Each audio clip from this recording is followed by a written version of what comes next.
Giêsu nói với các môn đệ rằng Thầy là cây nho thật và Cha Thầy là người trồng nho.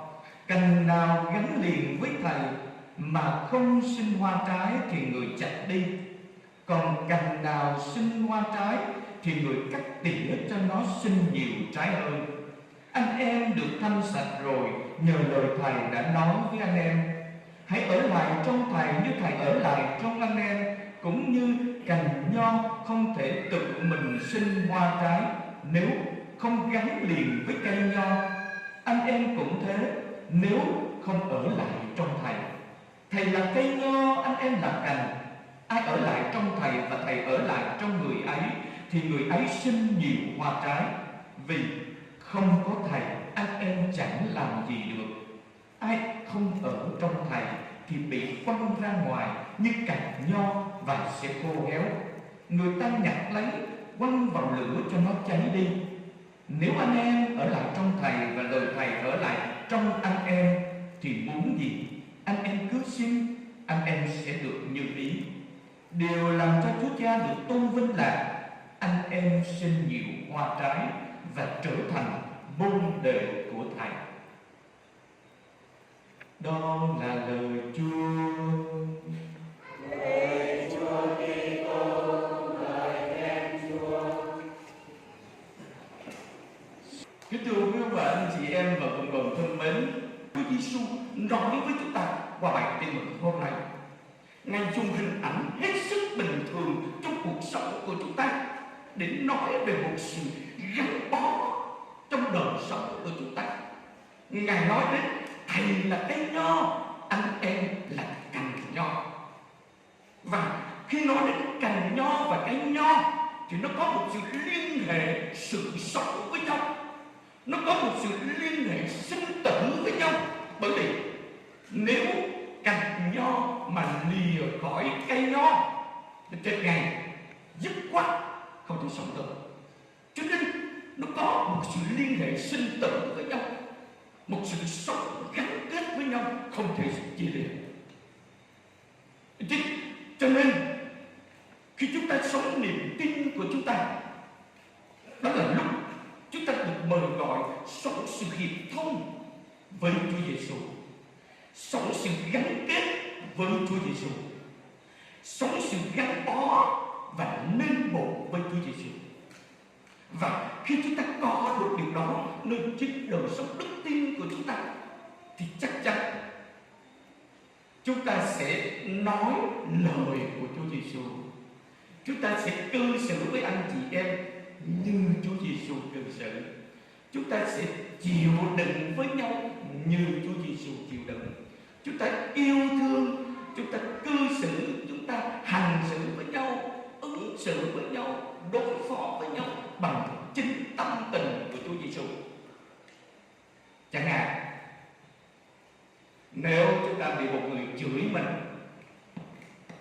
người ta nói xấu chúng ta, người ta chê bai chúng ta, chắc chắn chúng ta sẽ phản ứng lại thôi, tức giận, rồi gì nữa, trả đũa.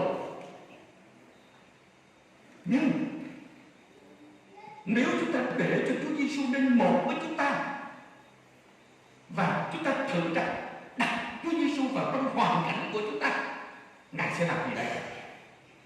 Ngài sẽ chửi lại hả? Ngài sẽ trả đũa hả? Chắc chắn là không rồi. Chắc chắn là không. Ngài sẽ nói xấu lại hả? Ngài sẽ chê bai lại hả? Chắc chắn là không.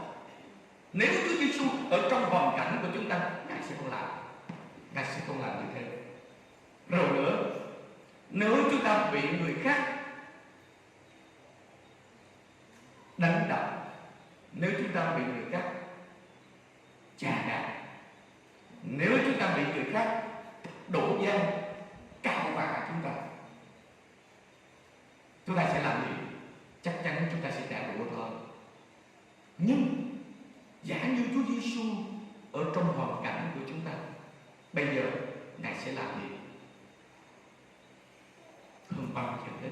Hôm nay Chúa mời chúng ta, mời gọi chúng ta dám trả lời cho những câu hỏi đó không? Chúa mời gọi chúng ta dám can đảm chịu nhịn nhục, bởi vì mình lên một với Chúa Giêsu không? Dạ không. Hay chúng ta cũng sẽ trả đủ. Cho nên khi chúng ta hiểu được bài tin mừng này, Thầy là cây nho, anh em là cành nho, nó thâm thúy biết là chừng nào. Và đồng thời Ngài còn nói với chúng ta rằng Thầy ở trong anh em và anh em ở trong Thầy là như thế. Có nghĩa là khi chúng ta ở trong Chúa Giêsu và Chúa đang ở trong chúng ta, thì chúng ta sẽ bớt đi những giận hờn hơn thua được mất giữa vợ với chồng và cha mẹ, giữa cha mẹ và con cái. Chúng ta sẽ bớt đi những ganh ghét, đố kỵ và chà đạp lẫn nhau trong cuộc sống của chúng ta. Và đặc biệt hơn cả, đó là chúng ta dám nhịn nhục, can đảm nhịn nhục cho những lúc người ta gây cho mình những tổn thương. Nó chính là cuộc sống của chúng ta, nó chính cuộc đời của chúng ta, nó chính gia đình của chúng ta. Cho nên hơn bao giờ hết, khi chúng ta tham dự thánh lễ là lúc ta nhận ra Chúa Giêsu đang ở với chúng ta và chúng ta đang ở với Chúa Giêsu. Đặc biệt hơn nữa, khi chúng ta rước lấy Chúa, Chúa sẽ sống trong chúng ta và chúng ta sống trong Chúa. Cho nên khi chúng ta dám sống lấy sự sống của Chúa nơi chính cuộc đời của chúng ta, làm chồng và làm cha, làm vợ và làm mẹ, cũng như là những người con, thì hơn bao giờ hết, Chúa mời gọi chúng ta dám sống như Chúa đã sống, sẵn sàng tha thứ và bao dung, sẵn sàng chấp nhận. Và hơn bao giờ hết, Chúa mời gọi chúng ta dám hy sinh cho nhau, nơi chính gia đình của mình, giữa vợ với chồng và cha mẹ với con cái. Ước gì lòng tin, niềm tin mà mỗi ngày chúng ta tự xưng qua việc chúng ta tham dự thánh lễ, qua việc chúng ta tham dự các nghi thức, nó đẩy chúng ta đến một đời sống đức tin, đó là nên một với Chúa Giêsu và sống trong Chúa Giêsu, gắn bó với Chúa Giêsu nhiều hơn nữa, nên chính